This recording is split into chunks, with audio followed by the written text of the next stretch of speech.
Hi everybody, today we are going to discuss about the paralysis यानी कि पक्षाघात या फालिज जिसको आप आम जबान में कहते हैं। इसमें क्या है कि कंप्लीट और partial loss of muscle function, यानी कि किसी मसल का फंक्शन जो है वो या तो पूरी तरह से स्टॉप हो जाए या कम तौर पर जो है वो आपका स्टॉप हो, और या फिर जो है जिस्म के किसी हिस्से के अंदर जो है वो काम करने की सलाहियत ना रहे, तो उस चीज को हम पैरालाइसिस या फालिज का नाम देते हैं। किसकी वजह से हो सकता है? ये दो वजह से मेन हो सकता है, या तो इंजरी ऑफ द नर्व्स, किसी नर्व की इंजरी की वजह से, या उस हिस्से को ऑक्सीजन की सप्लाई एकदम से स्टॉप हो जाए तो उसकी वजह से भी ये परेशानी पैदा हो सकती है। इसका जो मेन कॉज होता है, कॉज को जो हम देखते हैं, कॉज मेन कॉज या मेजर जो इसका कॉज होता है वो आपका ब्रेन स्ट्रोक या स्पाइनल कॉर्ड इंजरी, या तो दिमाग के अंदर कोई स्ट्रोक हुआ हो या स्पाइनल कॉर्ड के अंदर, यानी कि रीढ़ की हड्डी के अंदर जो स्ट्रक्चर अंदर पड़ी हुई है इसको स्पाइनल कॉर्ड कहते हैं, उसके अंदर कोई इंजरी पैदा हुई हो या इंजरी हो गई हो, ट्रॉमा हुआ हो, तो उसकी वजह से ये कंडीशन जो है आपका पैदा हो सकती है, यानी कि इंटरप्शन पैदा हो सकता है नर्व सप्लाई के अंदर। और तो जिस हिस्से की भी नर्व सप्लाई जो है वो आपका स्टॉप हो जाएगी, वही हिस्सा जो है काम करना बंद कर देगा, तो उसी कंडीशन को हम पैरालाइसिस का नाम देते हैं। ब्रेन स्ट्रोक, देखिए ब्रेन स्ट्रोक जो है दो तरह से हो सकता है, दो टाइप्स में इसको डिवाइड किया जा सकता है। नंबर एक ischaemic, number two haemorrhagic. Ischaemic का मतलब है कि आपका ब्रेन के सेल्स और टिश्यू को ऑक्सीजन सप्लाई स्टॉप हो जाए किसी भी वजह से, तो उसकी वजह से वो हिस्सा जो है वो डेड होने लगता है, तो उसकी वजह से भी आपका जो है जो अफेक्टेड पार्ट होगा वो जो है पैरालाइज हो जाएगा। और हेमरेजिक कंडीशन में भी, हेमरेजिक कंडीशन में क्या है, तो ब्लड वेसल्स के अंदर चाहे वो किसी भी प्रेशर की वजह से रहा हो, ब्लड प्रेशर राइज होने की वजह से रहा हो, या ब्लड शुगर लेवल होने की वजह से राइज होने की वजह से ऐसा रहा हो कि वहां की जो ब्लड कैपिलरीज है, माइन्यूट ब्लड कैपिलरीज जो है वो ब्रस्ट हो जाती है, उनमें से ब्लड बाहर निकल के वहां पर कोगुलेट हो जाता है और वो ब्रेन के किसी भी पार्ट को जो है वो कंप्रेस कर देता है। तो देखिए ब्रेन जो है आपका, ये ब्रेन डीएम होता है बॉडी का, इसके अंदर जो है हर जगह का सेंटर होता है, हंसने का, बोलने का, चलने का, फिरने का। जिस सेंटर को के ऊपर भी कंप्रेशन हो जाएगा वही सेंटर जो है वो अफेक्टेड हो जाएगा, और उससे रिलेटेड जो पार्ट है वो आपका अफेक्टेड हो जाता है, यानी कि वो पैरालाइज हो जाता है। यहां पर एक बात जनरली सी बताना चाहूंगा कि आपका जो ब्रेन होता है इसके दो पार्ट होते हैं, एक राइट और एक लेफ्ट। अगर राइट हिस्से पर कोई कंप्रेशन हुआ है तो वो left side of the body को अफेक्ट करेगा, और ब्रेन के अगर लेफ्ट साइड हिस्से को, लेफ्ट पार्ट को जो है कोई अफेक्शन हुआ है, कोई पार्ट जो है वो कंप्रेशन हुआ है, तो वो right side of the body को जो है वो आपका अफेक्ट करता है। देखिए इसके अदर कॉजेज और क्या हो सकते हैं, आपका ऑटो इम्यून डिजीजेज हैं,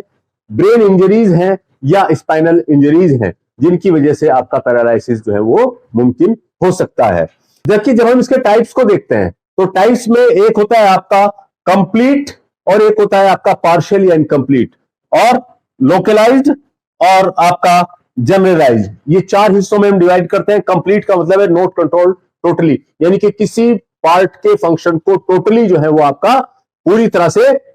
डिस्ट्रॉय हो जाए, पूरी तरह से जो है वो आपका कंट्रोल से बाहर हो जाए, यानी कि उसके ऊपर कंट्रोल ना हो या वो काम करना बंद कर दे। पार्शियली यानी कि इनकम्प्लीट तौर पर जो है वो काम करना बंद करे। लोकलाइज्ड यानी कि बॉडी का कोई एक एरिया, बॉडी का कोई एक एरिया, जैसे आपका लिम्ब है, फेस है, हैंड है, फीट है, वोकल कोर्ड्स वगैरह है, कोई एक एरिया जो है वो अपना फंक्शन बंद करता है, तो उसको हम लोकलाइज्ड का नाम देते हैं। और जनरलाइज्ड का नाम जो देखते किसको कहते हैं, जनरलाइज्ड कहते हैं पूरी तरह से,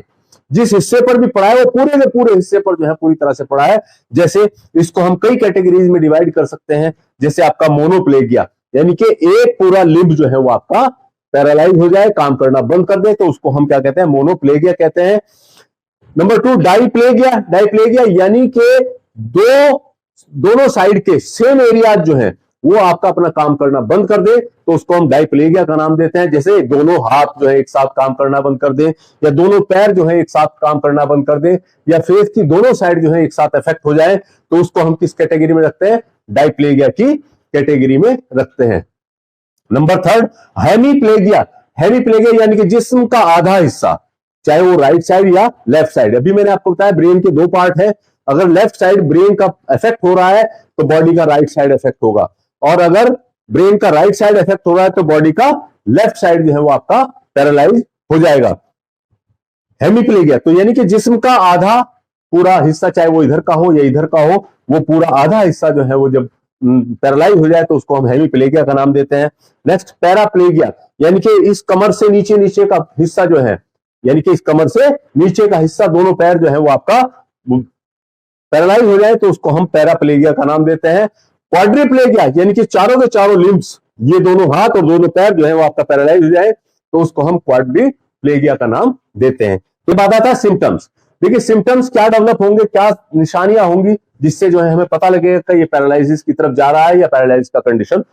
पैदा हुई है। तो इसमें डिपेंड्स ऑन कंप्रेशन और इंजरी ऑफ ब्रेन या स्पाइनल कॉर्ड, यानी कि कौन सा हिस्सा ब्रेन का कंप्रेस हुआ है और कौन सा पार्ट जो है वो इंजर्ड हुआ है, चाहे वो ब्रेन का या नर्व्स का, उसके ऊपर डिपेंड करेगा। तो उसमें नंबर 1 लॉस या रिड्यूस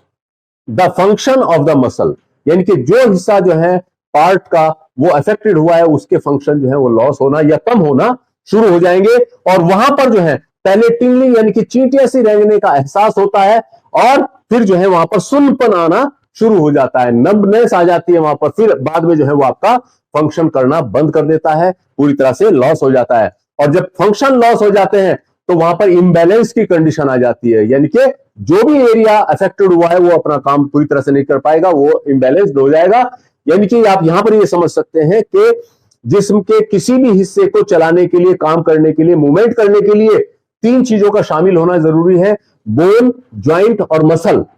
इन तीनों में से कोई भी एक पार्ट अफेक्ट हो रहा है तो वो पार्ट काम करना बंद कर देगा। स्पेशली यहां पर मसल्स के फंक्शन जो है वो लॉस हो जाते हैं, मसल्स जो है वो आपका नर्व सप्लाई इंटरप्ट होने की वजह से मसल अपना काम करना बंद कर देती है, तो वो हिस्सा ऑटोमेटिक काम करना बंद कर देता है,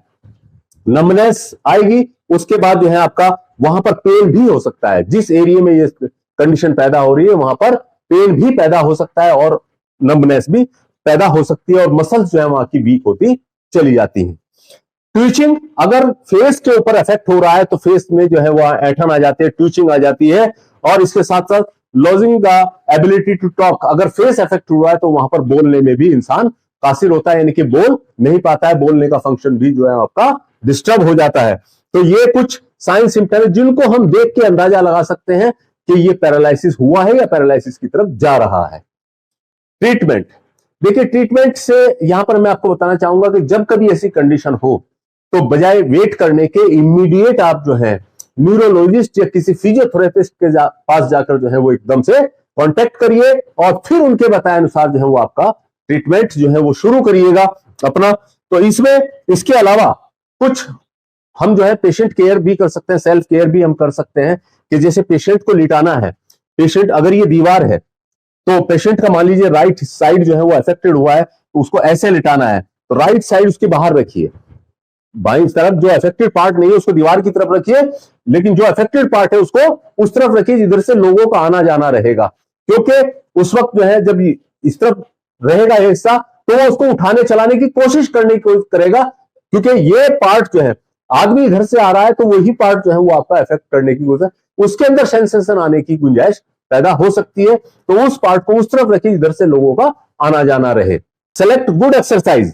और गुड डाइट, गुड डाइट और गुड एक्सरसाइज को जो है वो आपका सेलेक्ट करिएगा। हालांकि अगर एक बार पैरालाइज हो जाता है, कंप्लीटली पैरालाइज हो जाता है, कंप्लीटली लॉस हो जाता है, तो उसको क्योर करना थोड़ा नामुमकिन होता है, बहुत मुश्किल होता है, लेकिन उन फंक्शन को थोड़ा इंप्रूव किया जा सकता है, फंक्शंस को थोड़ा इंप्रूव किया जाता है, कंप्लीटली जो है वो आपका क्योर नहीं किया जाता। अगर पूरी तरह से जो है आपका फंक्शन जो है वो कंप्लीटली लॉस हो गए हैं, कंट्रोल पूरी तरह से खत्म हो गया है, तो उसको क्योर नहीं किया जा सकता है, बल्कि उसमें इंप्रूवमेंट लाया जा सकता है, काफी हद तक इंप्रूवमेंट उसके अंदर लाया जा सकता है।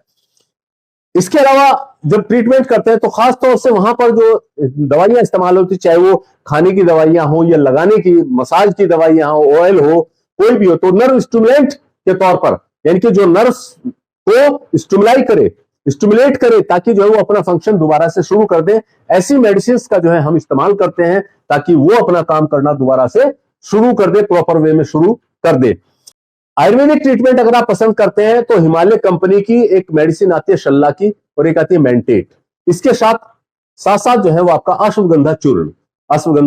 चूर्ण जो है वो आप पेशेंट को दीजिए as per the instruction of the doctor. Doctor का जैसे इंस्ट्रक्शन होगा उस तरह से आप उस ट्रीटमेंट को चला सकते हैं, तो ये काफी हद तक आपको क्योर कर सकता है। यूनानी अगर आप पसंद करते हैं तो यूनानी में एक माजून आता है,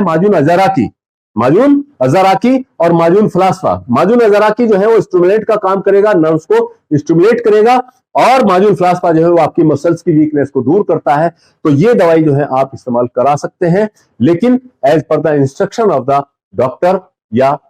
फिजिशियन। अच्छे फिजिशियन को आप दिखाइए